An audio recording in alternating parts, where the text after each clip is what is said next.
31வது சங்கீதத்துக்கு திருப்பிக் கொள்ளுங்க. சங்கீதம் 31. அதாவது பாடல். இது சங்கீதம்னு உடனே அதிகாரம் சொல்லக்கூடாது. நான் ஏற்கனவே சொல்லி கொடுத்துருக்கேன். சங்கீதம் அதிகாரம் சொல்ல முடியாது. ஏன்னா பாட்டு இது 31வது பாடல். அப்படி தான் நம்ம சொல்லணும். ஏன்னா நம்ம சங்கீதம் கீதம் என்ன பாடக்கூடிய ஒரு பாடல். இந்த 31வது சங்கீதம் பார்த்தீங்கன்னா, அதாவது எப்படி நம்ம கஷ்டமான சூழ்நிலையில் கர்த்தர் தான் நமக்கு ஒரு கோட்டையாகவும் ஒரு அரணாகவும் ஒரு துருகமாகவும் இருக்கிறார் என்று சொல்லக்கூடியதாக. இது நீங்கள் சூப்பர் ஸ்கிரிப்ட்னு சொல்லக்கூடிய ஒரு காரியம் பார்த்தீங்கன்னா, தாவீது எழுதிய சங்கீதம் என்று எழுதப்பட்டிருக்கும். ஏன்னா தாவீது ஒரு மோசமான ஒரு சூழ்நிலை போய்கொண்டு இருக்கும்போது எப்படி கர்த்தர் அவர் நம்பி இருக்கிற ஒரு கோட்டையும் ஒரு அரணும் ஒரு பாதுகாப்பாயும் இருக்கிறார் என்று சொல்லி ஒரு பாடல் பாடக்கூடியது. அதாவது ரொம்ப மோசமான சூழ்நிலை, அந்த சூழ்நிலையிலையும் எப்படி தேவன் எனக்கு ஒரு நல்ல அடைக்கலமாக இருக்கிறார் என்று ஒரு பாடலாக பாடிய ஒரு பாடல் தான் இது. பேக்ரவுண்ட் நீங்கள் பார்த்தீங்கன்னா ஒரு 2 விதமான சூழ்நிலைகள் இந்த பாடல் எழுதப்பட்டிருக்குன்னு சொல்லக்கூடிய ஒரு காரியம். முதலாவது சவுல் துரத்தி வரும்போது சவுல்கிட்டருந்து தப்பிப்பதற்காக அவர் 1 சாமுவேல் 23வது அதிகாரத்தில் அந்த இடத்துல அவர் அவங்க கெபியில் ஒளிந்து கொண்டு இருக்கும்போது அங்கே நடைபெற்ற போது இங்கே எழுதினதாக சொல்லக்கூடிய காரியம்.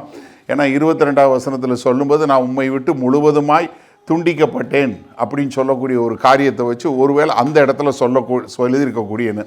இன்னொரு இடம் எங்கே சொல்கிறாங்கன்னா, அப்சலோம் பதவியை எடுத்துக்கொண்டு அவரை துரத்துனதுக்கப்புறம் அவர் தன்னுடைய மனைவி பிள்ளைகளோட அப்சலோம்லேருந்து தப்பிச்சு போகும்போது அப்போ எழுதிய ஒரு பாடலாக இருக்கும் அப்படின்னு சொல்லக்கூடிய ஒரு காரியம் இருக்கிறது. ஏன்னா அந்த 2 சூழ்நிலையிலையும் பார்த்தீங்கன்னா, ஏன்னா அவரை குறித்து அவருக்கு எதிராக பேசக்கூடியது, அவருக்கு கூட இருந்தவங்க கூலி பறிக்கிறது, இதெல்லாம் சொல்கிறத பார்க்கும்போது இது அந்த சூழ்நிலையிலே இருக்கலான்னு சொல்லி. அப்போ ஒன்று அப்சலோம்லேருந்து தப்பிச்சு போகும்போது, இல்லை அவர் சவுல்கிட்டருந்து தப்பிக்கும்போது ஒரு இக்கட்டான சூழ்நிலையில் எழுதப்பட்ட ஒரு சங்கீதம். இந்த சங்கீதத்தை பார்ப்போம். பார்த்து முடித்ததுக்கப்புறம் இதை புரிஞ்சதுக்கப்புறம் நம்ம எல்லோரும் சேர்ந்து வாசிப்போம் கடைசியில். சரியா? இப்போ 34வது சங்கீதத்தில் முதலாவது பார்க்கும்போது அவர் என்ன சொல்கிறாரு, அவர் தான் கர்த்தர் தான் என்ன அவருக்கு ஒரு பாதுகாப்பான ஒரு அரண், அவர்கிட்ட தான் ஒளிந்து கொள்ள முடியும் என்று சொல்லக்கூடியதா. முதல் 2 வசனங்கள் பாருங்க. உம்மை நம்பி இருக்கிறேன், செய்யும் உமது நீதி நிமித்தம் என்னை விடுவியும், சீக்கிரமா என்னை தப்புவியும், நீர் எனக்கு பலத்த துருகமும். இப்போ என்ன பார்க்குறாருன்னா, இங்கே தாவீது ஆண்டவரே எனக்கு ஒரு விடுதலை வேண்டும் என்று சொல்லக்கூடிய ஒரு காரியத்தை பார்க்குறோம். அப்போ அங்கே சொல்லும்போது முதல்ல ஆரம்பிக்கும் போது என்ன சொல்கிறாரு, கர்த்தாவே நான் உம்மை நம்பி இருக்கிறேன். என்ன மோசமான சூழ்நிலை இருக்கக்கூடிய சூழ்நிலை, மோசமான சூழ்நிலை. ஆரம்பம் எப்படி ஆரம்பிக்கிறாரு, நான் உம்மை நம்பி இருக்கிறேன். அங்கே சொல்லக்கூடிய ஒரு ஆரம்பம் பாருங்க. ஆண்டவரே நான் உம்மை நம்பி இருக்கிறேன், என்ன பண்ணுங்க, என்னை விடுதலை செய்யுங்க என்று சொல்லக்கூடிய ஒரு காரியம். இங்கே அவர் என்ன கேட்குறாருன்னா, நான் நல்லவன் அதனால் என்னை விடுதலை பண்ணுங்கன்னு சொல்லலை, உமது நீதி நிமித்தம் என்னை விடுதலை செய்யுங்க. இப்போ தன்னை குறித்து இல்லை, ஆண்டவரே நீங்கள் யார், உம்முடைய நீதி நிமித்தம் என்னை விடுவீங்க, ஏன்னா நான் உங்களை நம்பி இருக்கிறேன். எவ்வளோ ஒரு அருமையாக ஆரம்பிக்கக்கூடிய ஒரு பாடல். ஆரம்பிக்கும் போது என்ன சொல்லி ஆரம்பிக்கிறாரு, உம்மை தான் நம்பி இருக்கிறேன், என்னை நம்பி இல்லை, என்னுடைய நீதியின்படி நியாயம் தீர்க்காம உம்முடைய நீதியின்படி என்னை நியாயம் தீர்த்து என்னை பாதுகாத்து கொள்ளுங்க, என்னை விடுதலை பண்ணுங்கன்னு 46வது சங்கீதம் 1வது வசனத்தில் சொல்லும்போது என்ன சொல்றாரு, அடைக்கலமும் பலனும், அவர் தான் நமக்கு ஆபத்து காலத்தில் துணையுமானவர் என்று சொல்லக்கூடிய அதே காரியத்தை தான் இங்கே நான் இருக்கிற ஆபத்தில் எனக்கு நீங்கள் தான் உதவி செய்யணும், நீங்கள் தான் துணை செய்யணும் என்று சொல்லக்கூடியதா. நீதிமொழிகள் 18:10 பார்க்கும்போது இது நம்ம எல்லாரும் தெரிஞ்ச வசனம், கர்த்தரின் நாமம் பலத்த துருகம், நீதிமான் அதற்குள்ளே ஓடி ஒளிந்து கொள்வான். அப்போ என்னன்னா, கர்த்தர் தான் நமக்கு ஒரு பயங்கரமான ஒரு காரியம் என்று சொல்லக்கூடியதா. அடுத்து 3வது வசனம் சொல்லும்போது, அதாவது எப்படி அந்த காலத்தில் ஒரு ஒரு மனுஷன் பாதுகாப்பாக இருக்கணும்னா அவனுக்கு ஒரு நல்ல ஒரு கோட்டை இருக்கணும், நல்ல ஒரு அரண் இருக்கணும். இப்போ நீங்கள் வந்து உங்களை சுற்றி பாதுகாப்பாக இருக்குன்னா உங்களுக்கு சுற்றி இப்போ என்ன ஈரான் வார் நடக்கிறதுனால நீங்கள் வந்து டிஃபென்ஸ் மிசைல் வச்சுருக்கணும், F-15 வச்சுருக்கணும், இல்லை F-35 வச்சுருக்கணும், உங்களை சுற்றி எல்லாமே ட்ரோன் இருக்கணும் அப்படின்லாம் இல்லை. அந்த மாதிரி இல்லை இப்போ இருக்குது. ஆனால் அப்போ இருக்கும்போது என்ன பார்த்தாங்க, அவங்கள சுற்றி ஒரு கோட்டை இருக்கணும், ஒரு நல்ல சுவர் இருக்கணும், அங்கே தான் அவங்க பாதுகாப்பாக இருக்க முடியும்னு. இப்போ 3ஆம் வசனத்தில் பாருங்கள், என் கல்மனையும் என் கோட்டையும் நீரே. மறுபடியும் சொல்லும்போது என்ன சொல்றாரு, உமது நாமத்து நிமித்தம் எனக்கு வழிகாட்டி. அப்போ பாருங்க, அங்கே சொல்லும்போது என்ன, நீங்கள் தான் என்னுடைய கோட்டை, நீங்கள் தான் என்னுடைய கண்மலை. இப்போ எனக்கு பாதுகாப்பு என்னுடைய காரியங்கள் இல்லை, நீங்கள் தான். நான் ராஜாவா இல்லை, நான் வெளியே தூரத்தில் இருக்கிறேன், நான் எங்கேயோ ஒளிஞ்சிக்கிட்டு இருக்கிறேன், என் உயிருக்கு பயந்து ஓடிக்கிட்டு இருக்கேன். அப்போ எனக்கு யார், நீங்கள் தான் என்னுடைய கண்மலை, நீங்கள் தான் என்னுடைய கோட்டை, உமது நாமத்து நிமித்தம் எனக்கு வழிகாட்டுங்க. 18ஆம் சங்கீதம் 2ஆவது வசனம் பாருங்களேன். கர்த்தர் என் கண்மலையும் என் கோட்டையும் என் இரட்சகரும் என் தேவனும். எவ்வளவு அழகா தேவனை பற்றி சொல்லும்போது அவர் எவ்வளோ அழகா தாவீது சொல்லக்கூடிய காரியம் பார்த்தீங்களே, திரும்ப திரும்ப நீங்கள் தான் என் கண்மலை, நீங்கள் தான் என் கோட்டை, நீங்கள் தான் என் இரட்சகர், நீங்கள் தான் என் தேவன், நீங்கள் தான் நான் நம்பி இருக்கிற என் துருகம், என் கேடகம், என் இரட்சணிய கொம்பு, எல்லாமே நீங்கள் தான். அப்போது நான் எங்கே இருந்தாலும் என்னுடைய பாதுகாப்பு எங்கே இருக்குது, தேவன் ஒருத்தட்ட தான் இருக்கே ஒழிய வேறு எதுலேயும் இல்லை என்று சொல்லக்கூடியதாக. அங்கே கண்மலை என்று சொல்லும்போது இங்கே கர்த்தராகிய இயேசு கிறிஸ்து மத்தேயு 7ஆவது மலைப்பிரசங்கத்தில் சொல்லும்போது 24, 25ஆவது வசனத்தில் 2 பேர் வீடு கட்டுறதை சொல்கிறாரு. ஒருத்தன் மண்ணில் வீடு கட்டினா, ஒருத்தன் கண்மலை மேலே வீடு கட்டினான். கண்மலை என்பது என்ன, தேவனுடைய வார்த்தையின் மேல் கட்டக்கூடியதாக. அப்போ என்ன, நமக்கு எல்லா நேரங்களிலும் பாதுகாப்பு எங்கே, தேவன் தான் என்று சொல்லக்கூடிய ஒரு காரியம். அடுத்து 3வது என்ன சொல்கிறாரு, நான் முழுமையாக உம்மிடத்தில் சரணடைகிறேன் என்று சொல்லக்கூடியதா. 4வது 5வது வசனம் பாருங்களேன். அவங்க எனக்கு மறைவாய் வைத்த மலைக்கு என்னை நீங்களாக்கிவிடும். என்ன, தேவரீரே எனக்கு அரண். நீங்கள் பிறகு வீட்டில் போய் எடுத்து வாசிச்சு பாருங்கள். இதில் தேவனை குறித்து திரும்ப திரும்ப எப்படி நீங்கள் என்னுடைய கோட்டை, எப்படி நீங்கள் என்னுடைய அரண், நீங்கள் எப்படி என்னுடைய பாதுகாப்பு, நீ எப்படி நான் நம்பி இருக்கிற துருகம், நான் நம்பி இருக்கிற கேடகம், அதாவது தேவனை திரும்ப திரும்ப அவர் சொல்லக்கூடிய காரியம் என்னன்னா, கர்த்தர் தான் எனக்கு, தேவன் தான் எனக்கு என்று சொல்லக்கூடிய காரியம் என்ன, நீங்களாக்கி விடும், தேவரீரே எனக்கு அரண்.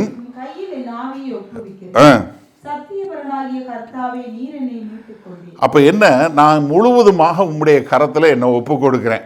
கர்த்தராகிய இயேசு கிறிஸ்து கல்வாரி சிலுவையில் லூக்கா 23வது அதிகாரம் 46ஆவது வசனம் சொல்லும்போது என்ன சொல்றாரு, இந்த வசனத்தை சொல்லி என்ன, என் ஆவியை உம்முடைய கரத்தில் ஒப்பு கொடுக்கிறேன் என்று சொல்லக்கூடிய காரியத்தை இங்கே சொல்லுவதை பார்க்கிறோம். அப்போ என்னன்னா, இங்கே கர்த்தரை நம்பி இருப்பது என்று சொல்லக்கூடியது என்னன்னா, என்னதான் நடக்குது அப்படி இல்லை, முழுமையாக அவருடைய கரத்தில் அவரை நம்பி தன்னுடைய வாழ்க்கையை ஒப்பு கொடுப்பது தான் தேவனை நம்பி வாழக்கூடிய ஒரு வாழ்க்கை. அப்போ இந்த முதல் 5 வசனங்களில் நம்ம பார்க்கும்போது, கர்த்தாவே எனக்கு விடுதலை கொடும் என்று சொல்லி கர்த்தரை நோக்கி தாவீது பாடக்கூடிய ஒரு பாடல். சரியா, அடுத்து வந்து பார்த்தீங்கன்னா 6லேருந்து 10 வரைக்கும் உள்ள வசனங்களில், நான் இதில் தான் சொன்னாலும் என் நிலைமை, என்னுடைய ரியாலிட்டி, என்னுடைய மனித தன்மையில் நான் ரொம்ப பாடுபடுறேன், எனக்கு இதெல்லாம் இருக்குது, நீங்கள் தான் எல்லாம் தெரியுது, ஆனால் இப்போ நான் படுகிற வேதனை உண்மையானது. 6வது வசனம் பாருங்களேன்.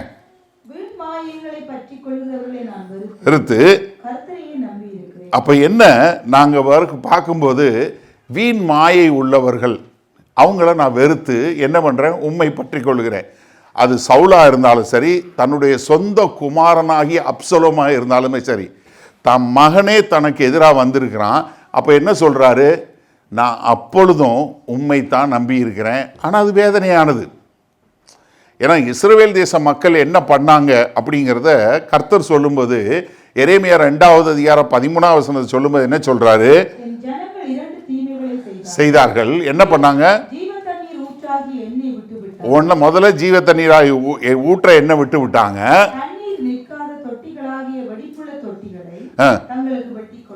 என்ன, தண்ணி நிற்காது, அப்படிப்பட்ட ஓட்ட பாத்திரத்தில் தண்ணியை நிரப்பிட்டு இருக்காங்க. முதல்ல ஜீவ தண்ணீர் எண்ணெயை வெறுத்தாங்க, 2வது இந்த காரியத்தை வெறுத்தாங்க. அதனால என்ன சொல்றாரு இங்க வந்து, எனக்கு என்னை பற்றி கொள்ள நான் வெறுத்து கர்த்தரையே நான் நம்பி இருக்கிறேன் என்று சொல்லக்கூடிய ஒரு காரியத்தை நம்ம பார்க்கிறோம். அடுத்து 2வது 7வது வசனத்தில் பார்க்கும்போது கர்த்தருடைய இரக்கம்தான் அவருடைய நங்கூரமாக இருக்கிறத சொல்றத பார்க்கிறோம். 7வது வசனம் பாருங்க. உமது கிருபையிலே களி கூர்ந்து மகிழுவேன், நீர் என் உபத்திரவத்தை பார்த்து. நீங்க என்ன பார்க்குறீங்க, என்னுடைய வியாகுலங்களை அறிஞ்சிருக்கிறீங்க. அப்போ பாருங்க, அவர் சொல்லும்போது என்ன சொல்றாரு, என் உபத்திரவத்தை பார்க்குறீங்க, என் வியாகுலங்களை அறிந்திருக்கிறீங்க. அதாவது நீங்கள் தான் துருகம், நீங்கள் தான் கேடயம், நீங்கள் தான் என்னுடைய அரண், நீங்கள் தான் என்னுடைய பாதுகாப்பு. ஆனாலும் என் உபத்திரவம், இப்போ நான் உபத்திரவத்தில் இருக்கிறேன், என் உபத்திரவத்தை நீங்கள் பார்த்து என்ன பண்ணுறீங்க, என்னுடைய ஆத்துமால, என் மைண்டில் வந்து வியாகுலம் என்று சொல்ல, ஏதாவது ஒரு மைண்டு ரெஸ்ட் இல்லாமல் என்ன நடக்க போகுதோ என்னவோ ஏதோன்னு சொல்லி அலக்கழிச்சு கொண்டே இருக்கு பாருங்க. அதையும் நீங்கள் அறிஞ்சிருக்கிறீங்க. நீங்கள் பார்ப்பது மாத்திரமல்ல, என் எண்ணங்களில் இருக்கு பாருங்க. நம்ம இங்கே தான் உட்காந்துருக்கோம், நல்லா தான் பாட்டு பாடுவோம், நம்ம எல்லாம் தான் செய்வோம்.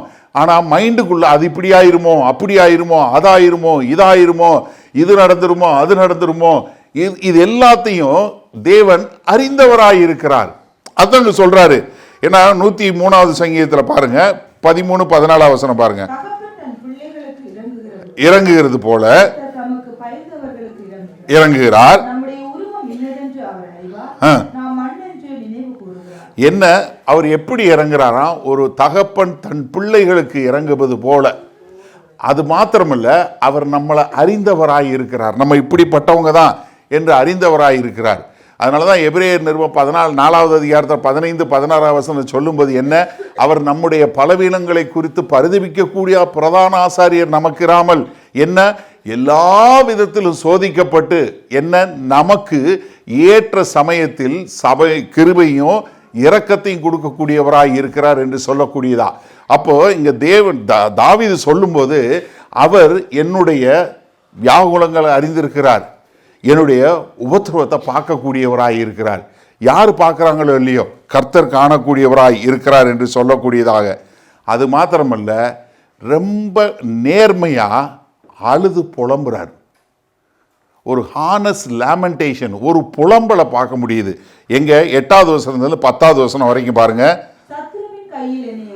ஒப்பு கொடாமல் விசாலத்திலே நிறுத்தினீர், எனக்கு இறங்கும் கர்த்தாவே. என்ன, நான் நெருக்கப்படுகிறேன், ஆண்டவரே எனக்கு இறங்குங்க, நான் நெருக்கப்படுகிறேன், துக்கத்தினால் என் கண்ணும்.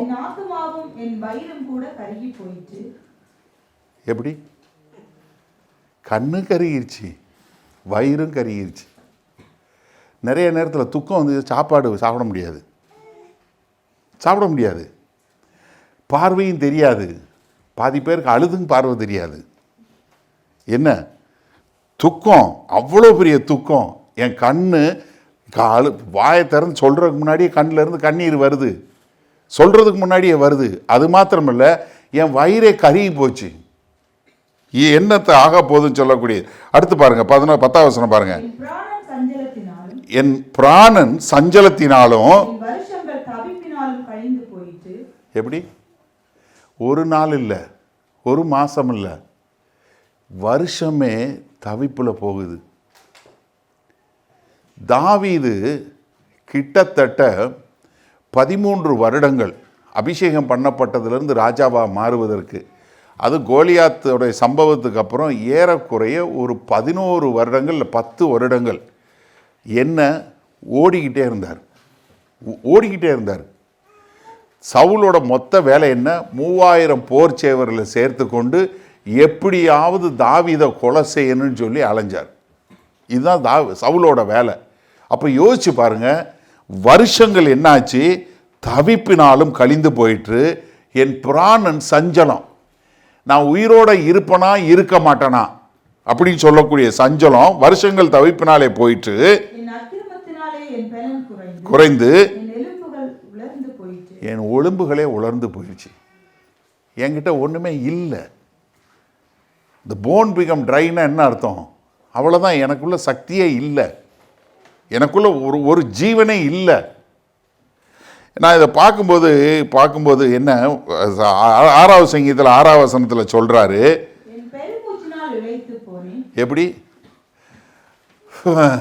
என்னத்த சொல்ல, நம்ம பேசிக்கிட்டு இருக்கும்போதே வந்து யாராவது பேசுறீங்கன்னு சொன்னாங்க அப்படி விடுவாங்க, பார்த்துருக்கீங்களா? ஆமாம், நம்ம இதில் நிறைய பேர் விடுவாங்க, என்னத்த சொல்ல அப்படின்னு. பெருமூச்சு விட்டே இழைச்சி போயிட்டாராம். எவ்வளவு ஆனஸ்டாக சொல்கிறாரு பாருங்களேன், எவ்வளவு ஆனஸ்டாக பாருங்க, எவ்வளவு நேர்மையா. என்ன, பெருமூச்சினாலே இழைத்து போனேன், மிகவும் ஈரமாக்கி பெட்டில் கட்டில நனைஞ்சு போச்சு. எப்படி ராத்திரில அழுது எப்படி பெட்டு நனைஞ்சது மாதிரி கட்டிலே நனைஞ்சு போச்சு. அப்போ எவ்வளவு கண்ணீர் போயிருக்கும் பாருங்க. அதான் கர்த்தர் நிறைய பேருக்கு துருத்தியெல்லாம் வச்சிருக்க முடியாது, பேரல் தான் வச்சிருக்கணும்.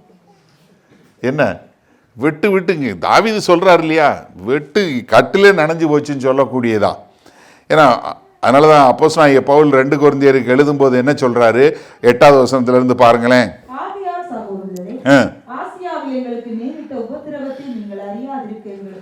மனதில்லை, என்ன பிழைப்போம் என்கிற நம்பிக்கை அற்று போகத்தக்கதாக. எப்படி நாங்க பிழைப்போம்ங்கிற நம்பிக்கை இல்லாத அளவுக்கு அவ்வளவு பெரிய பாரம் எங்களுக்கு உண்டாயிற்று.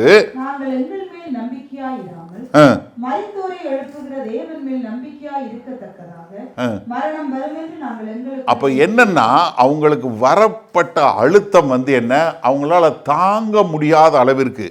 இங்க 6வது வசனத்திலிருந்து 10வது வசனம் வரைக்கும் தாவீது சொல்றது என்ன சொல்றாரு, என்னால தாங்க முடியாத அளவிற்கு எனக்கு உபத்திரவம். அதை கர்த்தர்ட்ட நேரா சொல்றாரு, மறைக்கல. ஐயா, நீங்க தான் எனக்கு நம்பிக்கை, நீங்க தான் என்னுடைய அரண், நீங்க தான் என்னுடைய கோட்டை. ஆனா என்ன இப்படிப்பட்ட மகா உபத்திரவத்தில் இருக்கிறேன், எனக்கு கண்ணீர், ராப்பகலா கண்ணீர், என்னால் தாங்க முடியல, வயிறு கருகி போச்சு, கண்ணு கருகி போச்சு, எனக்கு ஒன்றுமே இல்லை, பலனே இல்லை, அப்படி எலும்புகள் எல்லாம் உலர்ந்து போயிட்டு இவ்வளவு மோசமான ஒரு சூழ்நிலை வருது அப்படின்னு சொல்லும்போது, அப்போ நினச்சி பார்க்குறாரு. அடுத்து 11வது வசனத்துலேருந்து 13வது வசனம் வரைக்கும் இன்னொரு பக்கம் என்ன வழி தெரியுமா, இந்த வழி வந்து நம்புனவங்க கைவிட்டது, கூட இருந்தவங்க குழி பறிச்சது. நம்பினவன் கைவிடுறது, கூட இருக்கவன் குழி பறிக்க, ரெண்டையும் சொல்லக்கூடிய காரியம். 11வது வசனம் பாருங்க. முதல்ல அயலாருக்கு நிந்தையும்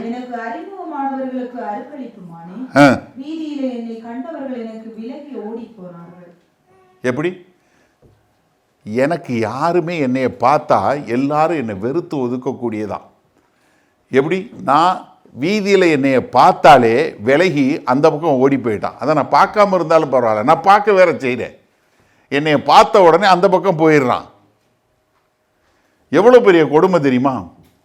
நான் இது யோபுவோட புஸ்தகம் எனக்கு ரொம்ப பிடிக்கும். யோபுவோட வாழ்க்கையில் பார்க்கும்போது யோபு ரொம்ப அழகாக இதை சொல்லக்கூடிய காரியம். கொஞ்சம் வசனம் தான் பார்த்தாலும் வாசிங்களேன். யோபு 19வது அதிகாரத்தில் 13வது வசனத்துலேருந்து யோபு சொல்கிறாரு பாருங்க, அவர் எவ்வளவு கஷ்டப்பட்டாருங்கிற சொல்லக்கூடிய காரியம் பாருங்க.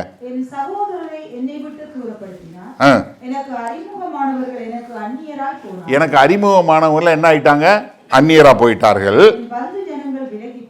என் சொந்தக்காரன் பூரா என்ன போயிட்டான், விலகி போயிட்டான்.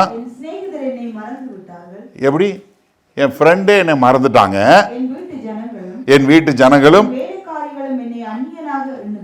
என்கிட்ட வேலை பார்க்கிறவனே என்னைய அந்நியனா எண்ணுகிறான். யார், என்கிட்ட வேலை பார்த்தவனே நான் எப்படி தெரியுறேன், பரதேசியா தெரியுறேன், அவன் கண்ணுக்கு நான் பரதேசியா தெரியுறேன். என்ன, நான் வேலைக்காரனை கூப்பிட்டாலே அவன் என் வேலைக்கு என்னுடைய சத்தத்துக்கு உத்தரவு கொடுக்க மாட்டேங்கிறான். என் வேலைக்காரனை பார்த்து நானே கெஞ்ச வேண்டிய, நான் தான் காசு கொடுத்து வேலைக்கு வச்சிருக்கேன், ஆனால் அவன்கிட்டே நான் கெஞ்ச வேண்டிய ஒரு பரிதாபமான சூழ்நிலை. எப்படி, என் மனைவிக்கும் வேறுபட்டு இருக்கிறது, என் மனைவியும் என் கூட இல்லை, என் பிள்ளைகளுக்காக நான் பரிதேபிக்கிறேன், சின்ன பிள்ளையும் என்னை அசட்டை பண்ணுகிறாங்க. எப்படி, எனக்கு விழுந்தா விரோதமா பேசுறாங்க, இப்ப யாரு முதல்ல சிநேகிதர் மறந்து போயிட்டாங்க. இது யாரு? பிராண சிநேகிதர், உயிர் நண்பன். எப்படி உயிர் நண்பன் என்ன பண்றானா? வெறுக்கிறான். நான் யார சிநேகிதனோ அவன் எனக்கு விரோதி ஆயிட்டான். இப்ப நீங்க பாருங்க, பிராண சிநேகிதன் போய் வெறுக்கிறான். யார் நான் நேசிச்சுன்னா அவன் விரோதி ஆயிட்டான். என் பிள்ளைங்க சொல்கிறத கேட்கல, என் மனைவிக்கு என் சுவாசமே வித்தியாசமாக தெரியுது, என் வேலைக்காரன் நான் சொல்கிறத கேட்க மாட்டேங்கிறான், கூப்பிட்டு அவனை கெஞ்ச வேண்டியிருக்கு, என் கூட இருந்தவன் வந்து பூரா எல்லாம் அயலாராக பார்க்குறான், என் அது மாத்திரமில்லை என் சொந்தம் பூரா ஓடி போயிட்டான், என் நண்பர்கள் பூரா என்னை மறந்துட்டாங்க, யாருமே எனக்கு இல்லை, நான் தனித்து விடப்பட்டவன் போல ஆனேன். யோபுவோட வாழ்க்கை பாருங்களேன், எவ்வளோ ஒரு கொடுமையான வாழ்க்கை. அதை தாங்க இவர் சொல்கிறாரு, தாவீது சொல்லும்போது என்ன, எனக்கு அதே மாதிரி ஒரு சூழ்நிலை. இன்னொரு சங்கீதத்தில், சங்கீதம் 27 சங்கீதத்தில் 10வது வசனம் சொல்றாரு பாருங்க, ரெண்டு பேரும் கைவிட்டாலும் என்ன. அங்க சொல்லும்போது யோபு எல்லாரும் என்னை கைவிட்டாங்க, இங்க தாவீது சொல்றாரு தாயும் தகப்பனும் கைவிட்டாலும் கர்த்தர் என்னை சேர்த்து கொள்வார் என்று சொல்லக்கூடியதாக. அது மாத்திரமல்ல, அவருடைய மரியாதையே போகக்கூடிய ஒரு சூழ்நிலை. 12வது 13வது வசனம் பாருங்க,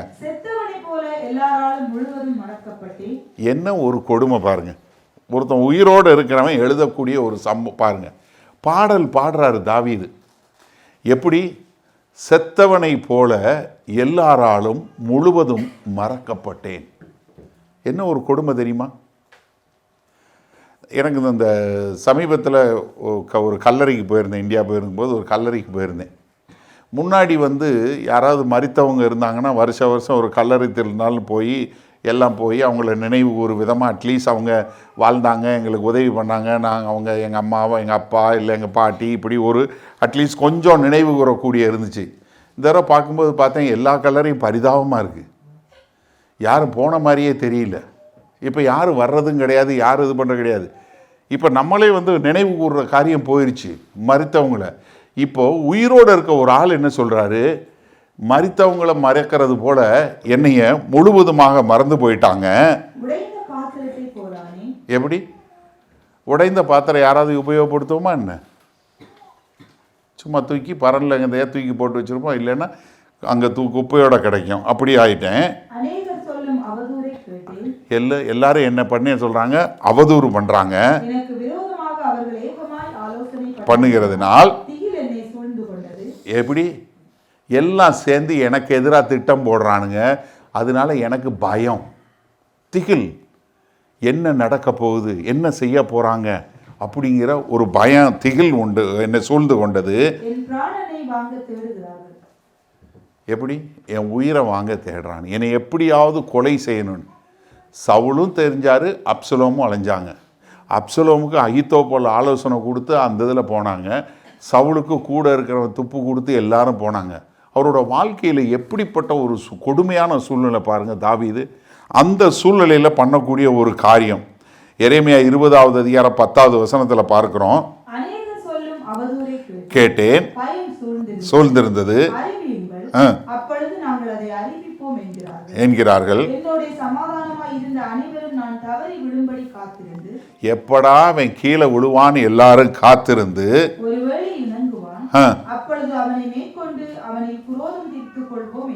எப்படியாவது அவனை போட்டு தள்ளிடுவோம், எப்படா அவன் விழுவான் நம்ம போட்டு தள்ளிடுவோன்னு காத்துட்டு இருக்காங்க. எவ்வளோ ஒரு கொடுமையான சூழ்நிலை பாருங்க. தாவீது அவ்வளோ ஒரு மோசமான சூழ்நிலையில் போகிறாரு. அது மாத்திரமல்ல, கர்த்தராகிய இயேசு கிறிஸ்து பார்க்கும்போது பார்க்குறோம், அவர் வந்து என்ன, அவரை விட்டு எல்லாரும் ஓடி போன காரியத்தை பார்க்குறோம். ஒருத்தருமே இல்லை, அவர் தனித்து விடப்பட்டவராய் கல்வாரி சிலுவையில் இருந்ததை பார்க்கக்கூடிய ஒரு காரியம். இப்போது இவ்வளவு முதல்ல வந்து கர்த்தர் தான் எல்லாம் சொன்னார், அடுத்து தன்னுடைய புலம்பலை காட்டினார், அதுக்கப்புறம் தன்னுடைய சூழ்நிலையை காட்டினார். இப்போ 11லேருந்து 14வது வசனம் வரைக்கும் இங்கே மறுபடியும் நான் தேவன் பேரில் நம்பிக்கை வைக்கிறேன். முதல்ல தேவன் பேரில் நம்பிக்கை, அதுக்கப்புறம் தன்னுடைய சூழ்நிலையை பார்த்து நான் இப்படி இருக்கிறேன் அப்படின்னு சொல்லிட்டு இப்போ என்ன பண்ணுறாரு, நான் மறுபடியும் தேவன் பேரில் நம்பிக்கை வைக்கிறேன்னு சொல்லி தான் மாறக்கூடிய ஒரு காரியம். முதல்ல வந்து எவ்வளவு தைரியமா ஒரு காரியம் சொல்றாரு பாருங்க. 14வது வசனம் பாருங்க, நானோ கர்த்தாவே உம்மை நம்பி இருக்கிறேன். என்ன ஒரு டேர்னிங் பாயிண்ட் பாருங்களேன். அதாவது யாருமே இல்லை, நான் தனித்து விடப்பட்டவனா இருக்கேன், பிராணனை வாங்க தேடுறாங்க அப்படின்னு சொல்லிட்டு அடுத்து என்ன சொல்றாரு, நானோ பட் மீ. நீங்க எப்பயுமே வந்து இது பார்த்துக்கொள்ளுங்க, இந்த நீங்க ஆங்கில வேதாகமம் இந்த பட் இருக்கு பார்த்தீங்களா, அந்த எங்க போடுறவங்கிறது ரொம்ப முக்கியமான காரியம். காடுக்கு முன்னாடி பட் இருக்கணும். காடை சொல்லிட்டு பட்டு வரக்கூடாது. God is good but I have a problem இல்லை. I have a problem but God is good. There is a difference. அதனால தான் இங்கே சொல்லும்போது இதெல்லாம் சொல்லிட்டு நானும் கர்த்தரையே நம்பி இருக்கிறேன். ஏன்னா என்னோட சூழ்நிலை இவ்வளோ மோசமாக இருக்கு, அதனால நானும் கர்த்தாவே உம்மை நம்பி இருக்கிறேன், நீரே என் தேவன் என்று சொன்னேன். இப்போ என்ன சொல்றாரு, மறுபடியும் திரும்பி ஆண்டவரே நீங்க தான் என்னுடைய தேவன், நீங்க தான் என்னுடைய தேவன் என்று சொல்லக்கூடியதா. ஆபக்குக்கு அழகா சொல்றாரு, நமக்கு எல்லாரும் தெரிஞ்ச வசனம். ஆபக்குக்கு 3வது அதிகாரம் 17-18 வசனத்தில் என்ன, அத்திமரம் துளிர் விடாமல் போனாலும், திராட்சை செடி கனி கூடாமல் போனாலும், ஆட்டு மந்தையில் காணா போனாலும், என்ன ஆனாலும் சரி நான் என்ன பண்ணுவேன், கர்த்தரையே துதிப்பேன், கர்த்தருக்கு என்று வாழ்வேன் என்று சொல்லக்கூடியதா. இங்க தாவீது தான் சொல்றாரு, என்னுடைய நிலைமை அவ்வளவு மோசமா இருக்கு, யாருமே என் கூட இல்லை, நான் தனித்து விடப்பட்டவனா இருக்கிறேன், என் பிராணனை வாங்க தேடுறாங்க, என்னை கொல்ல பார்க்கறாங்க, ஆனா நானும் கர்த்தாவே உம்மை நம்பி இருக்கிறேன், நீரே என் தேவன் என்று சொன்னேன். என்ன இந்த நிலைமையிலே நான் என்ன சொல்லுவேன், God you are my God, அவ்வளவுதான், நீரே என்னுடைய தேவன் என்று சொல்லக்கூடியதா. ஏன்னா 56வது சங்கீதத்தில் 3வது வசனம் சொல்லும்போது என்ன ரொம்ப அழகா சொல்றாரு, எனக்கு பயம் வந்தா யாரை நம்புவேன், உம்மை தான் நம்புவேன். ரொம்ப சிம்பிள். பயம் வரும்போது கர்த்தாவேன்னு கூப்பிடக்கூடியதா. ஏன்னா மத்தேயு 14வது அதிகாரத்தில் பார்க்கிறோம், படகுல போறாங்க, படகு மூழ்க போகுது, அதுக்கப்புறம் எந்திரிச்சு கர்த்தர் வர்றாரு, அவங்க எந்திரிச்சு நடன உடனே பேதுரு இறங்கி நடக்கிறாரு.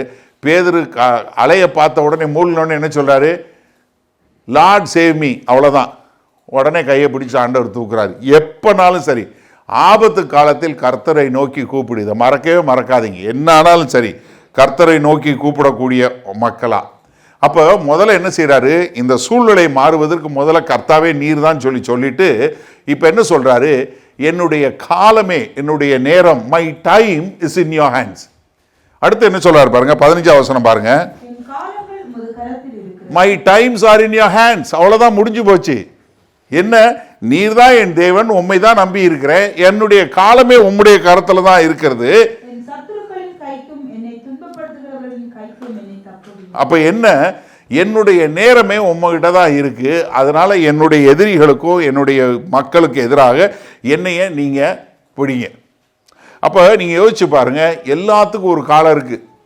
பிரசங்கியோட புஸ்தகம் 3வது அதிகாரம் முதல் 6-7 வசனங்களில் பார்க்குற என்ன, பிறக்க ஒரு காலம் உண்டு, இறக்க ஒரு காலம் உண்டு, சிரிக்க ஒரு காலம் உண்டு, அள ஒரு காலம், எல்லா காலமும் இருக்கு. ஆனால் எல்லா காலமும் யார்கிட்ட இருக்கு, கர்த்தருடைய கரத்தில் இருக்கு என்று சொல்லக்கூடியதா. ஏன்னா தானியேல் 2:21 சொல்லும்போது என்ன சொல்றாரு, அவர் காலங்களை சமயங்களை மாற்றக்கூடியவர், ராஜாக்களை உயர்த்துவார், ராஜாக்களை தள்ளுவார், எல்லாமே கர்த்தருடைய கரத்தில் இருக்குன்னு சொல்லக்கூடிய ஒரு காரியம். அடுத்து என்ன கேட்கிறாரு, 16-18 வசனம் வரைக்கும், is praying for a vindication, என்னை வந்து நியாயம் தீருங்க என்று சொல்லக்கூடியதாக. பிரகாசிக்க பண்ணி, மறுபடியும் பாருங்க, உமது கிருபையினாலே என்னை ரட்சியும். எவ்வளவு ஒரு அருமையான ஜெபம் பாருங்க. பாடல்லே என்ன சொல்றாரு, முதல்ல நீங்க ஆரம்பத்துல நான் முதல்ல சொன்ன மாதிரியே மறுபடியும் நீங்க போய் எடுத்து வாசிச்சு பாருங்க, இந்த பாடலை வாசிச்சு பாருங்க.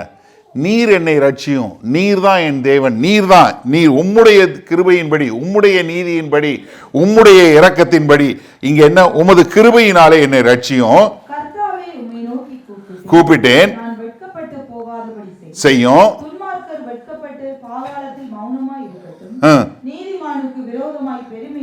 பெருமையோடும். அப்ப என்ன ஆண்டவர் சொல்றாரு, எனக்கு எதிராக வரக்கூடிய எல்லா பொய்களும் ஒண்ணுமில்லாம போகட்டும் என்று சொல்லக்கூடியதா. நமக்கு ஏசாயா தீர்க்கதரிசியோட புஸ்தகம் 54வது அதிகாரம் 17வது வசனம் சொல்லுமே சொல்றாரு, உனக்கு எதிராக எழுப்பப்படும் எந்த ஆயுதமும் வாய்க்காதே போகும். ஆயுதம் எழும்பாமல் இல்லை, எழும்பதான் செய்யும், ஆனால் அது என்ன பண்ணாது, உனக்கு எதிராக வாய்க்காதே போகக்கூடிய ஒரு காரியம். அது சொல்லும்போது சங்கீதம் 37வது சங்கீதத்தில் 5வது 6வது வசனம் பாருங்க, கர்த்தருக்கு ஒப்புவித்து நம்பிக்கையாயிரு, அவரே காரியத்தை வாய்க்க பண்ணுவார். உன் நீதியை வெளிச்சத்தை போலவும். அப்ப என்னன்னா, இங்க ஆண்டவர் எனக்கு ஒரு பெரிய விடுதலையை கொடுப்பாரு, தேவன் என்னைய கொடுப்பாருன்னு சொல்லி தேவனை நம்பி சொல்லக்கூடிய ஒரு காரியத்தை பார்க்கிறோம். கடைசியா 19வது வசனத்திலிருந்து 22வது வசனம் வரைக்கும் கர்த்தருடைய நற்குணங்களை பற்றி அவரே சாட்சி கொடுக்கிறார். முதல்ல கர்த்தர் நல்லவர், அவர் தான் என்னை காப்பாற்ற போறாருனாரு. அடுத்து அழுது புலம்பிட்டாரு.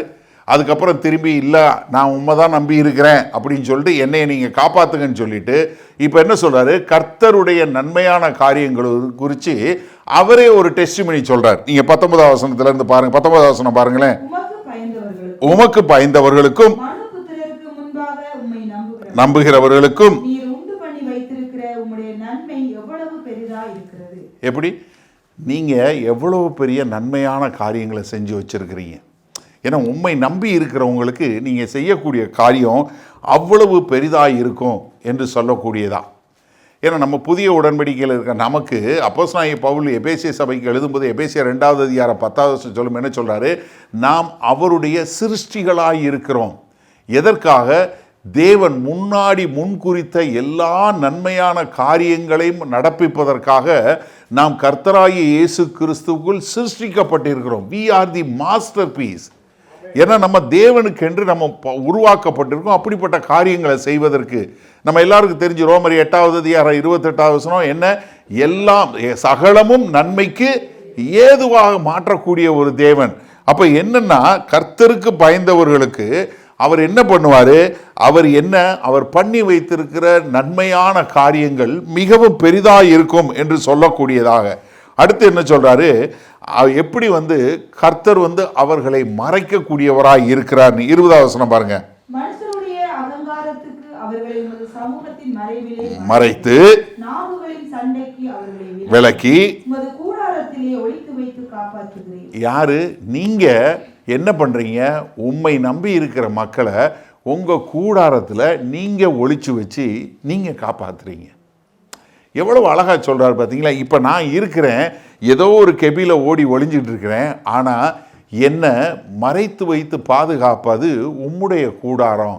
நான் என்னுடைய புத்திசாலித்தனம் இல்லை நான் வேற என்னுடைய ஆலோசனையினால இல்லை, நீங்க அப்படின்னு சொல்லக்கூடிய ஒரு காரியம் என்ன, அவர் என்னை மறைத்து காப்பாற்றக்கூடியதாய்.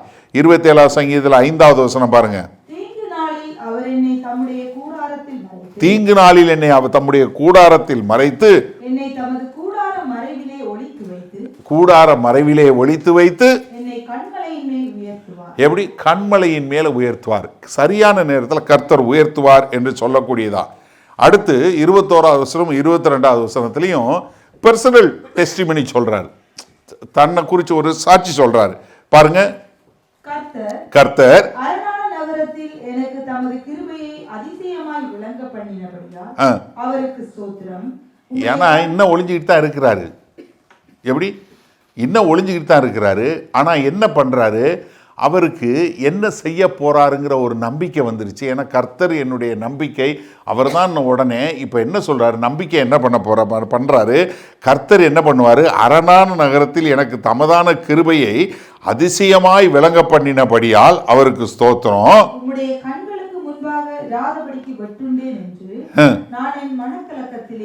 என் மனக்கலக்கத்தில் சொன்னேன், நான் உண்மை விட்டு தூரமா என்னை வெட்டிட்டீங்கன்னு சொல்லி நான் சொன்னேன்.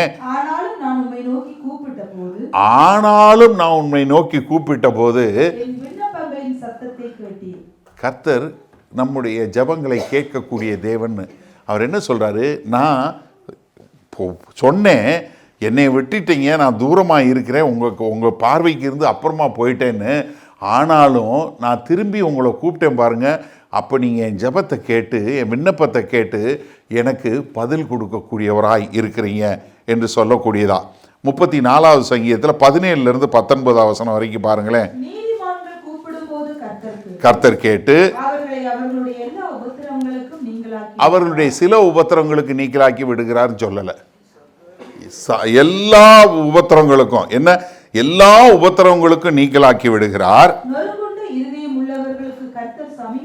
சமீபமாக இருந்து ரட்சிக்கிறார். நீதிமானுக்கு வரும் துன்பங்கள் அநேகமாயிருக்கும். நல்லா கவனிச்சு கொள்ளுங்க. நமக்கு துன்பம் வரும், ஆனா அதுல எல்லாவற்றிலிருந்து கர்த்தர் விடுதலை கொடுப்பார். நீதிமானுக்கு வரக்கூடிய துன்பம் அவர் சொல்றாரு, துன்பம் வரதான் செய்யும், ஆனா அது எல்லாவற்றிலிருந்து கர்த்தர் விடுதலை கொடுப்பார். அப்ப இங்க சூழ்நிலை மாறல, ஆனாலும் என்ன, கர்த்தர் என்னை விடுதலை பண்ணி ஒரு அரணான பட்டணத்தில் கொண்டு போய் வைப்பாரு. அவருடைய செட்டையின் மறைவில் என்னை பாதுகாப்பாரு. அவர் என்னை மூடி காத்து அவர் என்னை உயர்த்துவார் என்று சொல்லக்கூடியதாக. யோனா நமக்கு எல்லாருக்கும் தெரியும். யோனா எங்க மரித்து பாதாளத்துக்கு போனாரு, பாதாளத்திலிருந்து ஜெபம் பண்ணார். அதனால தான் கர்த்தராகிய இயேசு கிறிஸ்து சொன்னார், அடையாளம் யோனாவின் அடையாளம் உங்களுக்கு கொடுக்கப்படணும். ஏன்னா அது ஒரு முதல் முறையாக ஒரு மனுஷன் பாதாளத்துக்கு போய் அங்கேருந்து ஜெபம் பண்ணி அங்கேருந்து அந்த ஜெபத்தை கேட்டு அவனை மறுபடியும் ஜீவனை கொடுத்தாரு. அதுதான் பெரிய அதிசயமான காரியம். அப்போ கர்த்தர் எங்கேருந்து ஜெபம் பண்ணாலும் அவர் கேட்கக்கூடியவராய் இருக்கிறார். அது பாதாளத்துக்கு போனாலும் சரி, நீங்கள் பூமியில் இருந்தாலும் சரி, எங்கே இருந்தாலும் கர்த்தர் உங்களுடைய ஜெபத்தை கேட்கக்கூடியவராய் இருக்கிறார். எப்படி முடிக்கிறார் தெரியுமா? எல்லாரும் தைரியமாக இருங்கன்னு சொல்லி இந்த பாடலை முடிக்கிறார். எப்படி? இவ்வளவு மோசமான சூழ்நிலை இருக்கிறாரு, அவர் சொல்றாரு நம்மளை பார்த்து, எப்பா எல்லாம் நல்லா தைரியமா இருங்க அப்படின்னு சொல்லி முடிக்கிறார். பாருங்க 23ஆம் வசனம் பாருங்க. யாருக்கு? நமக்கு சொல்றாரு. ஹலோ, நம்மெல்லாம் பரிசுத்தவான்கள். பைபிள் நம்மளை பரிசுத்தவான் தான் சொல்லுது. புதிய ஏற்பாடு முழுவதும் நம்மளை பரிசுத்தவான்கள் சொல்லுது. கர்த்தருடைய பரிசுத்தவான்களே என்ன சொல்றாரு? நம்மளை நீங்க எல்லாம் அவர் மேல அன்பு கூறுங்கள். உண்மையானவனை கர்த்தர் தற்காத்து நமக்கு சொல்றாரு, எப்பா நீங்க எல்லாம் கர்த்தர் மேல அன்பு செலுத்துங்க. இன்னைக்கு ரோசி வர்ஷிப் நடத்தும்போது சொன்னாங்கல்ல, முழு ஆத்மாவோடும் முழு மனதோடும் முழு பலத்தோடும் கர்த்தர் மேல் அன்பு கூறுவாயாக. உபாகமம் 6வது அதிகாரம் 5வது வசனத்திலிருந்து நம்ம என்ன முழு பலத்தோடும் முழு ஆத்மாவோடும் முழு உள்ளத்தோடு நம்ம ஆண்டவரை அன்பு செலுத்தி அவரை ஆராதிக்கக்கூடிய மக்களாக இருக்கணும். அதனால தான் அவர் என்ன சொல்றாரு, கர்த்தர் நம்மளை பாதுகாத்து இது பண்ணுவார். அதனால் நீங்கள் என்ன, அவர் மேல் அன்பு கூறுங்கள். யோவான் 14வது அதிகாரம் 21ஆம் வசனத்தில் சொல்லும்போது கர்த்தர் என்ன சொல்றாரு, என்னிடத்தில் அன்பாய் இருக்கிறான்.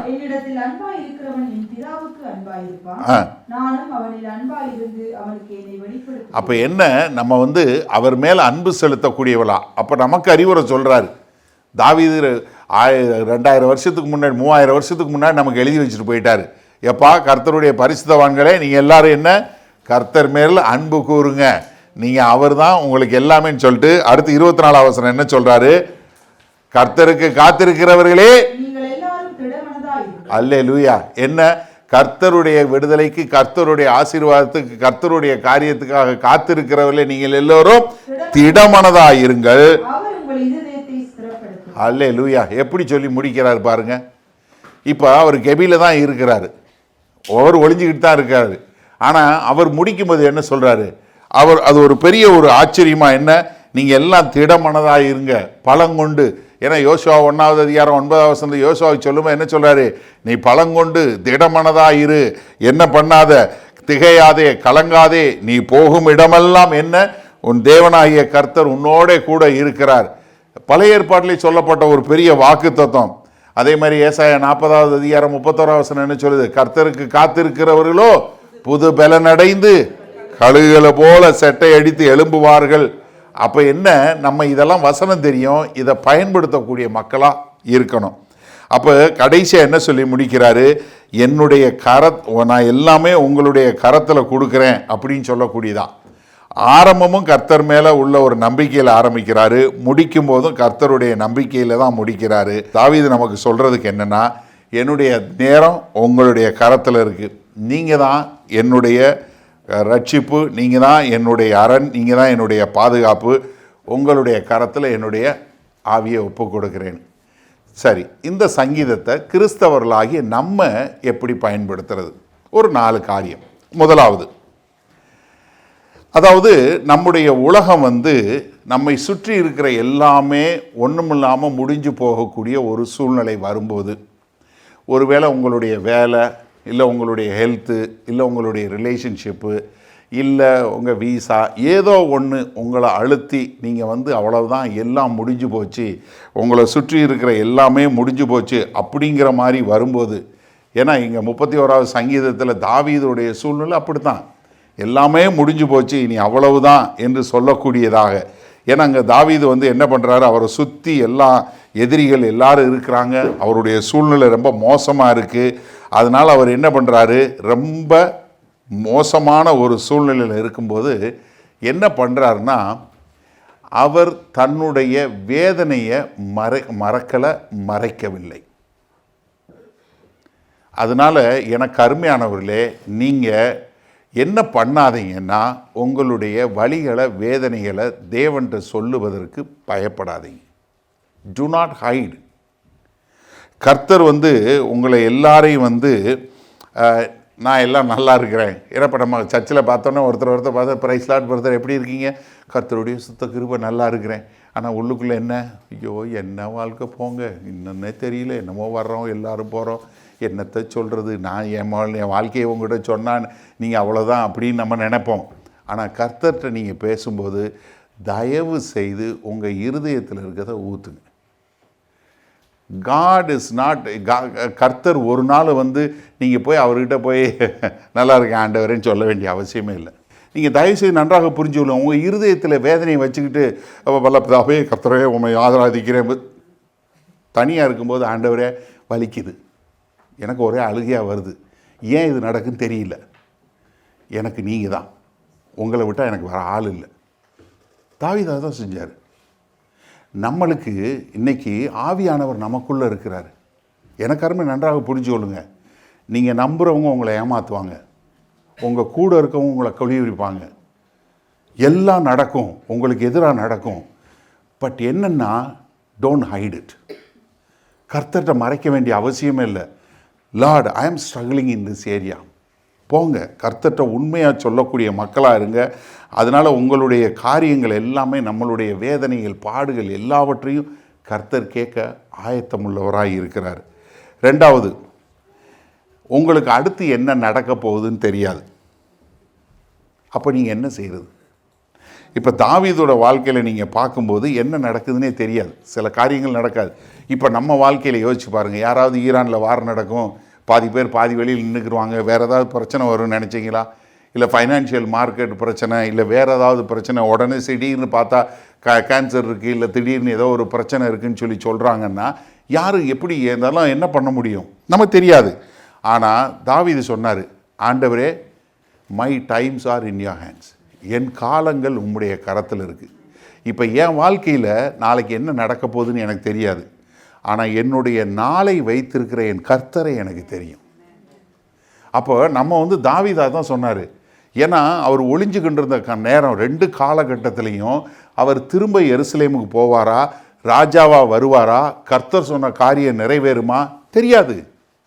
ஆனால் என்ன சொல்கிறாரு, என் காலம் உம்முடைய கரத்தில் இருக்குது, நீங்கள் தான் என்னுடைய தேவன், நான் கடவுள் இல்லை.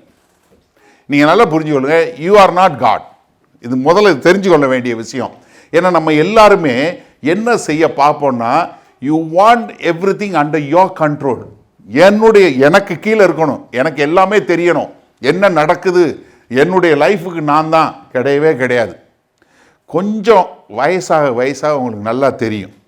ஏன்னா இப்போ கொஞ்சம் வாலிப வயசில் இருக்கும்போது கொஞ்சம் முறுக்காக தான் இருக்கும், ஏன்னா எல்லாமே உங்களால் செய்ய முடியும். கொஞ்சம் கொஞ்சமாக வயசாக தான் உங்கள் உடம்பு சொல்லும், இந்த மாதிரி நினைக்காத ராஜா, முன்னாடி மாதிரி ஒன்றால் ஓட முடியாது, முன்னாடி மாதிரி ஒன்றால் நடக்க முடியாது, கால் எடுத்து வச்சா முட்டி வலிக்கும், இடுப்பு வலிக்கும், எல்லாமே வலிக்கும். அப்படிங்கும்போது அப்போ தான் உங்களால் முடியாதுங்கிற ஒரு லிமிட்டேஷன்ஸ் தெரிய ஆரம்பிக்கும். ஆனால் அதை ஏலியாகவே நீங்கள் கற்றுக்கொண்டு, என்ன, ஐ ஆம் நாட் காட், என்னுடைய நாளைக்கு என்ன நடக்குதுன்னு எனக்கு தெரியாது. அதனால் நீங்கள் வந்து என்ன பண்ணுங்கள், ஆண்டவரே, இப்போ தாவீது சொன்னது போல், ஆண்டவரே, என்னுடைய காலகட்டங்கள் என்னுடைய எல்லாமே உம்முடைய கரத்தில் தான் இருக்குது, அதனால் நான் எல்லாவற்றையும் உம்முடைய கரத்தில் கொடுத்துறேன் அப்படின்னு சொல்லக்கூடியதாக. அடுத்து 3வதாக, நீங்கள் தனியாக இருக்கிறீங்க, எல்லாரும் என்னை கைவிட்டு விட்டுட்டாங்க. இது நிறைய பேருக்கு வரக்கூடிய ஒரு ஃபீலிங். எப்படி, யாராவது ஒருத்தவங்க ஏதாவது சொன்னாங்கன்னா நீங்கள் என்ன நினைப்பீங்க, சர்ச்சுக்கு வந்தீங்கன்னா எல்லாரும் உங்களை பற்றி பேசுகிற மாதிரியே தோணும். எப்படி 2 பேர் ஏதோ பேசியிருந்தாங்கன்னா நீங்கள் போனோடனே பக்கத்தில் போன நிறுத்தினாங்கன்னா பார்த்தியா அவங்க என்னையை பற்றி தான் பேசிகிட்டு இருந்திருக்காங்க, நிறுத்திட்டாங்க, நான் பக்கத்தில் போனது நிறுத்திட்டாங்க. என்னென்னா உங்களுக்கு வந்த உடனே என்ன, நான் வேறு யாருமே இல்லை, நான் மட்டும்தான் தனியாக இருக்கிறேன் அப்படின்னு சொல்லக்கூடிய ஒரு காரியம். இப்போ இந்த காலத்தில் சோசியல் மீடியா ரொம்ப ஜாஸ்தி ஆயிடுச்சு. இப்போ என்ன வாட்ஸ்அப்பு, இன்ஸ்டாகிராமு, அது இது ஸ்னாப்சாட், அது இதுன்னு 1008 இது கனெக்ஷனில் இருக்குது. ஆனால் இந்த தலைமுறை மாதிரி லோன்லினஸ் உள்ள தலைமுறை எதுவுமே கிடையாது. நல்லா புரிஞ்சு கொள்ளுங்க. இந்த தலைமுறை மாதிரி கனெக்டட் தலைமுறை எதுவுமே கிடையாது. இந்த தலைமுறை மாதிரி லோன்லி தலைமுறை எதுவுமே கிடையாது. எல்லாம் சூப்பர்ஃபிஷியலாக எல்லாம் இருக்கிறாங்க, ஆனால் எல்லாருமே டிஸ்கனெக்டட் பீப்புள். அப்போ தாவீது சொன்ன மாதிரி 14-15 கர்த்தாவே நான் உண்மையே நம்பி இருக்கிறேன், நீரே என் தேவன் அப்படின்னு சொல்லக்கூடியதா நம்ம இருக்கக்கூடியது. ஏன்னா இங்கே நிறைய நேரங்களில் நீங்கள் நினைக்கலாம் நீங்கள் மட்டும்தான் தனியாக இருக்கிறீங்கன்னு. ஆனால் என்ன இங்கே தாவீது சொல்கிறாரு, நீர் என் உபத்திரவத்தை பார்த்து என் ஆத்மா வியாகுலங்களை அறிந்திருக்கிறேன்னு சொல்கிறேன். அப்போ என்னென்னா கர்த்தர்கிட்டருந்து நீங்கள் மறைக்கப்படலை, அது மாத்திரமல்ல கர்த்தர் உங்களை மறக்கவும் இல்லை. அதனால் நீங்கள் தனியாக இருக்கிறேன் அப்படின்னு நினைக்காதீங்க. எப்போதும் கர்த்தர் உங்கள் கூட இருக்கிறாரு.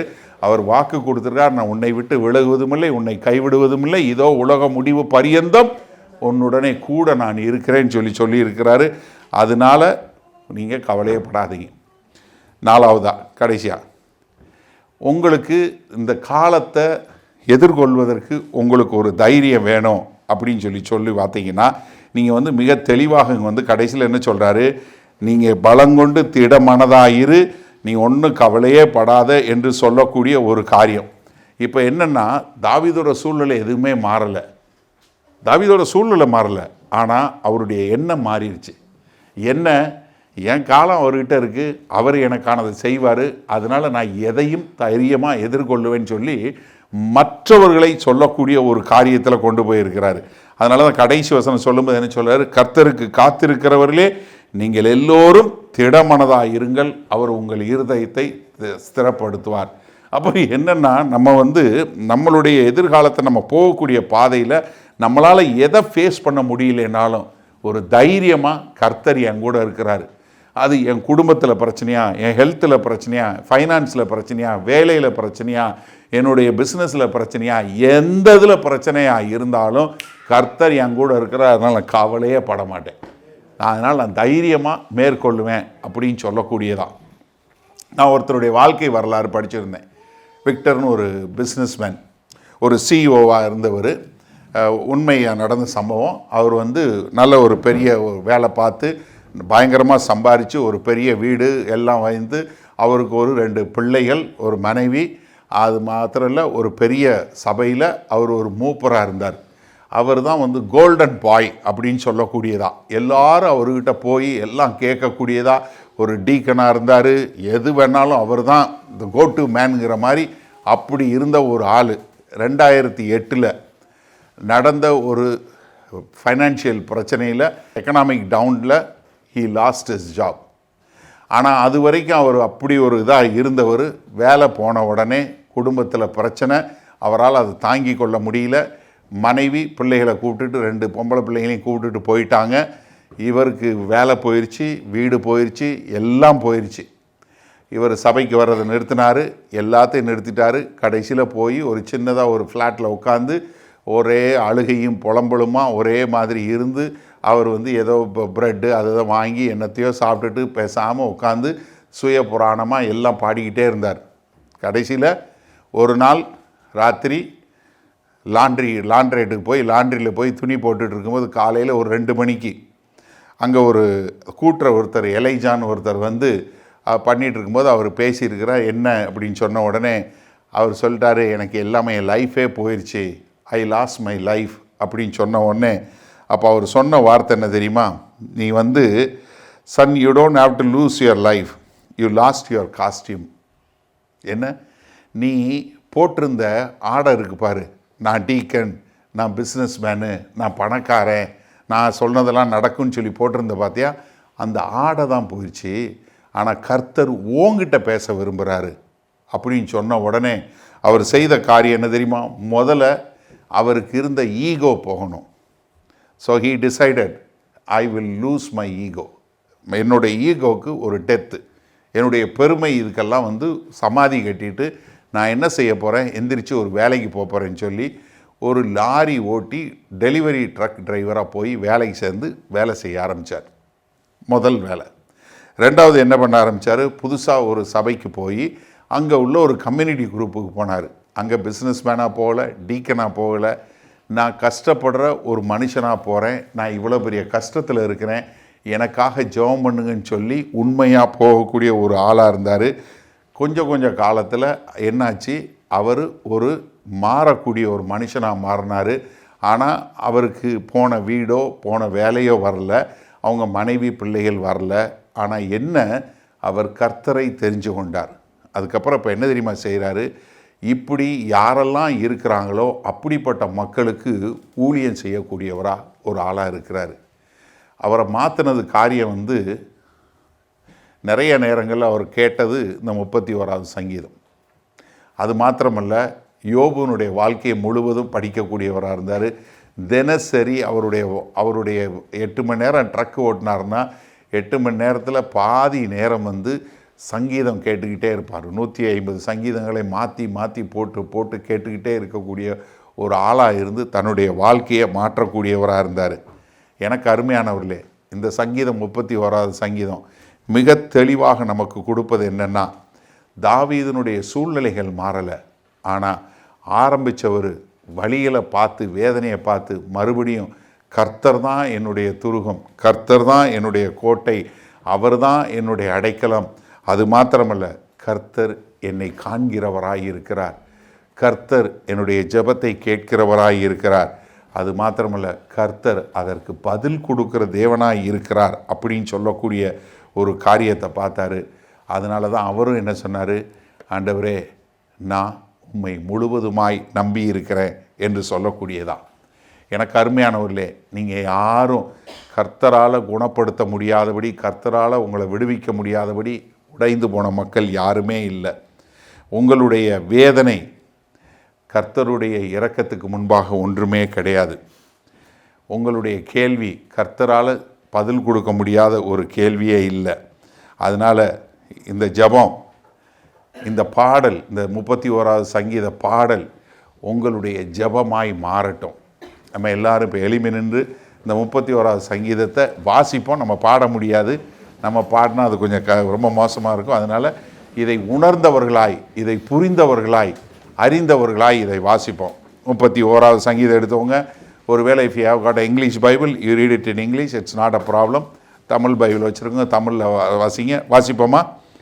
கர்த்தாவே உம்மை நம்பியிருக்கிறேன், நான் ஒரு காலம் வெட்கமடையாதபடி செய்யும், உமது நீதி நிமித்தம் என்னை விடுவியும், உமது செவியை எனக்கு சாய்த்து சீக்கிரமாய் என்னை தப்புவியும், நீர் எனக்கு பலத்த துருகமும் எனக்கு அடைக்கலமுமான அரணுமாயிரும், என் கண்மலையும் என் கோட்டையும் நீரே, உமது நாமத்து நிமித்தம் எனக்கு வழிகாட்டி என்னை நடத்தியருளும், அவர்கள் எனக்கு மறைவாய் வைத்த வலைக்கு என்னை நீங்களாக்கிவிடும், தேவரீரே எனக்கு அரண், உமது கையில் என் ஆவியை ஒப்புக் கொடுக்கிறேன், சத்தியபரனாகிய கர்த்தாவே நீர் என்னை மீட்டு கொண்டீர், வீண் மாயைகளை பற்றி கொண்டிருக்கிறவர்களை நான் வெறுத்து கர்த்தரையே நம்பியிருக்கிறேன், உமது கிருபையிலே களி கூர்ந்து மகிழ்வேன், நீர் என் உபத்திரவத்தை பார்த்து என் ஆத்ம வியாகுலங்களை அறிந்திருக்கிறீர், சத்துருவின் கையில் என்னை ஒப்புக்கொடாமல் என் பாதங்களை விசாலத்திலே நிறுத்தினீர், எனக்கு இரங்கும் கர்த்தாவே, நான் நெருக்கப்படுகிறேன், துக்கத்தினால் என் கண்ணும் என் ஆத்மாவும் என் வயிறும் கூட கருகி போயிற்று,